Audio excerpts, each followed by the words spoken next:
What's up, y'all? Time for another out of this world story from our space. I, 23 male, think my significant other, 22 female, cheated on me with her boss, 50s male, last night. We've been together for just over a year and a half. Basically, I have reason to believe that my significant other cheated on me last night at a company event with her boss. This event had been planned for a couple of weeks, and she was very excited to pick out something sexy to wear to a company event. As far as I understood, everyone else in the company would be attending as well. She left for the event after work last night, and the last time I received a text was a couple of hours before it supposedly started. Beforehand, she said she wouldn't be too long at it and would text me when she was leaving. There was inclement weather last night, so I asked her to do this, so I knew she wasn't upside down in a ditch somewhere. Well, several hours goes by, no word from her. At this point, I'm a little worried. I texted her sister, who also happened to be close associates of my significant other's boss, and asked if she heard from my significant other at all during or before the party. She said, her boss said that the party was canceled because of the weather. I know he was going out to dinner with someone now. This is when my heart sank. I got nervous and decided to open up her email and see if maybe she made any other plans around this time. The first email that popped up was from her boss forwarding her the reservation details for their Christmas party. Specifically, they were meeting up at a couple of bars in a city an hour away and then heading to a very expensive restaurant for a very private evening. At this point, I knew something was up, but reasonably, there was nothing I could do about it, so I went to sleep. She got in around 1:30 in the morning, stumbling around in the dark, so I know she got drunk or did drugs with this guy. I woke up this morning, and in the bathroom were her clothes from last night. I'm not proud of this, but I checked her pockets and found nothing. But I noticed that her panties were bunched up under all the other clothing, and when I picked them up, they reeked of sweat and sex. They also had, for lack of a less blatant term, sexual residue on them and obvious sperm stains. So yeah, that's where we are at now. I never got the suspicion that she was unhappy in any way, and she even constantly complained about her work, so I thought everything was kosher. Update 1. I just don't get why she would do this. I've been the best boyfriend I can be. I've been super supportive of her hobbies and her career, and loved her with all of my heart. The good news is, she isn't on the lease and I don't pay for any of her bills, but her crap is everywhere in our apartment, so her packing up will take a while. I will not be helping her with this. I sent her a text that says, I know what happened last night. If you want to talk about it at all, your only chance will be at restaurant. I'll be there from 12 to 1 exactly. Show up if you want. If not, it doesn't matter to me. After that, consider us over and consider yourself evicted. The kicker to all of this is that her boss owns the company. I forgot to mention that bit. So, HR? Not happening. He is HR. He's also unmarried. Just a creepy a-hole. If she shows up to lunch, I'll update you guys on what happens. If not, I'll update you guys anyway. Thanks for the push. Update 2. As for the lunch update, it was not really as expected. I expected lots of tears shed, maybe some bargaining, but what I got was none of that. When she came into the restaurant, she was calm and collected. She almost looked proud even. When she sat down, I looked at her for a few seconds and said, well, what do you have to say for yourself? What I got was more than I bargained for. In a nutshell, she cheated because she wanted to. That was it. She wanted different dick. And her exact words were, it got boring between us, and I wanted something new. I knew what I was doing. I asked her if she got drunk that night, and she said, of course I did. I got more drunk than I've ever been in my life, ever. I asked her if she intended to hurt me, and she said, on the surface, no. But I guess somewhere deep inside, subconsciously, yes. I asked her how long this had been going on, and she said, last night was the first night we had sex, but we've been messing around ever since I started there, which was a year ago. Good. Just good. At this point, I knew she was out for blood, for whatever godforsaken reason. There was no point to this charade any longer, and I wanted out of there before I got hurt even more. I didn't intend to finish my meal, so I leaned over and said, you have until tonight to get your crap out of my place, or it's on the curb, and I mean every last piece of it. And then left. Here I'm at work now. It's almost surreal to have one of the cornerstones of my life just erode in a matter of hours. Soon, the emotions will start, and that's when the real fun will begin. Time for some words of encouragement from the community. Elector Charlie, what do you have to say? Okay, so that is one of the coldest, most vicious things I've heard of someone doing to their partner. Ouch. I feel for you. I know this is going to be rough, but you should remember not to forget your friends. You will probably want to be alone to rage at the world for a while, but your friends are there for you when you need them. And now, there's the other side of it. Don't consider anything she said about you or the relationship. Don't for a second concern yourself that you're a boring lover or that you can't satisfy your partner. Don't internalize that toxic nonsense.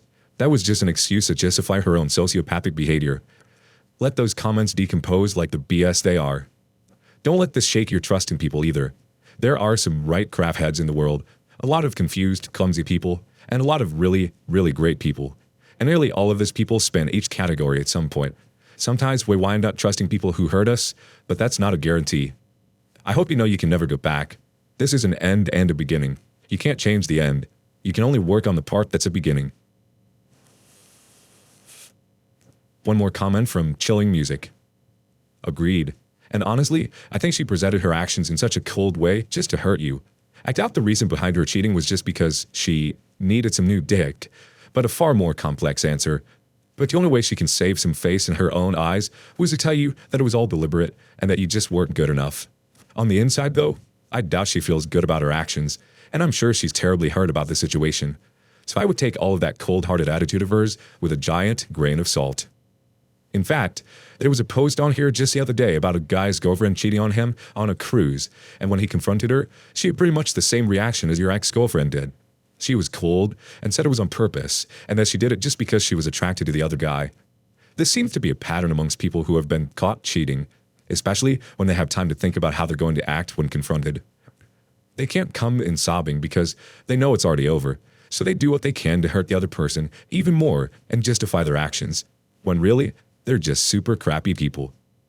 Not to mention, the way she confessed should actually make things easier on you. She basically painted a picture of herself as a terribly cold and shallow individual, a real villain with a cruel heart. So be glad to be rid of someone that awful. I'm checking with Booth. Do we have time? Yeah, we have time for one more story and a couple quick comments. Let's get to it.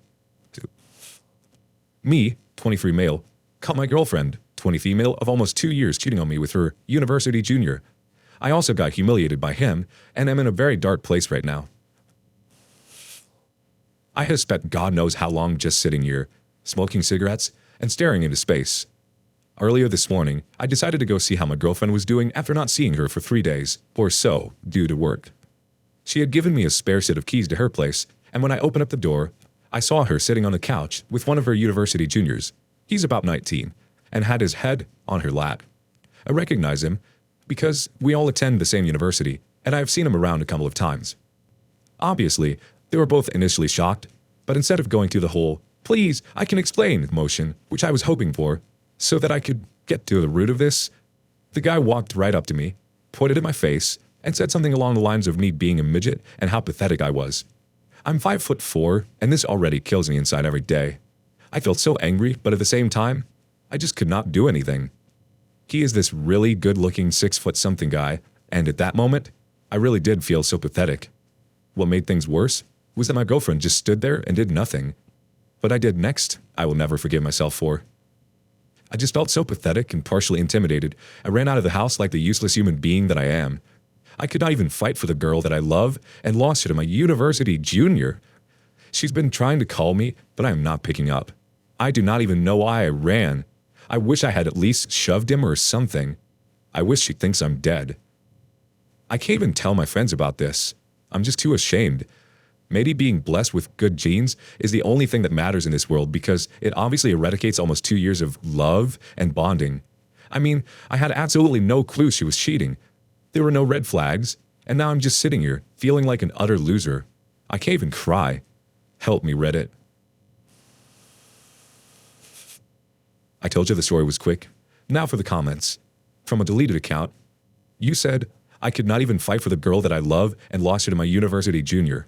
Except, there's nothing to fight here for. Real life doesn't work like that anyway. Someone either wants you or they don't. In the case of your girlfriend cheating, there's nothing to fight for. And you didn't lose her to anyone. She did this of her own free will. I feel like this is something that should really be emphasized to you, so you don't end up taking her back. As far as the height thing is concerned, can't help you there, really. The running bit? I think it's far more likely you were running away from the reality where you just witnessed your girlfriend cheating on you, rather than being intimidated by this guy. It was all too much, and your brain decided it just didn't want to deal with all that crap at the time. But the problem is you're hitting yourself on the head over it for the wrong reason. Verity says, dude, you experienced something traumatic. In addition to discovering something heartbreaking about your girlfriend, you were threatened and insulted. Look up fight or flight responses. It is totally normal, and you didn't run away from something worth fighting for, and it doesn't make you any less manly. What were we supposed to do? Fight with a scumbag over your cheating girlfriend? No. You are feeling ashamed of your emotions, but it is nothing to feel ashamed about. After all, you are a faithful and good boyfriend, and in the years, you will look back and think nothing of the shame you feel right now. You are not a loser. This is exactly the right time to reach out to your friends and family. In fact, it is in the time of sorrow and hardships we need each other. To not reach out to them now is to not use the support system you have. Instead of sitting alone with your thoughts and drawing conclusions like you being a loser, you can have people around you to help you think and to realize that this is just your brain lying to you, and they can easily dismiss these thoughts. The only losers here is your girlfriend and that other douchebag, whom neither of them have any morals. Our last comment from Psychoplasm. You didn't run away from something worth fighting for. Repeat this to yourself, okay? P.S. As somebody who used to be reserved about dating shorter people, I actually realized it was my own insecurities that held me back. Own it. Be the best version of yourself that you can be, and nobody can take that away from you. Your girlfriend is a cheer. You could probably be 7 foot tall, and that wouldn't have changed a thing. Cut her out. Work on your insecurities, and be thankful you know what she really is before you wasted your life with her.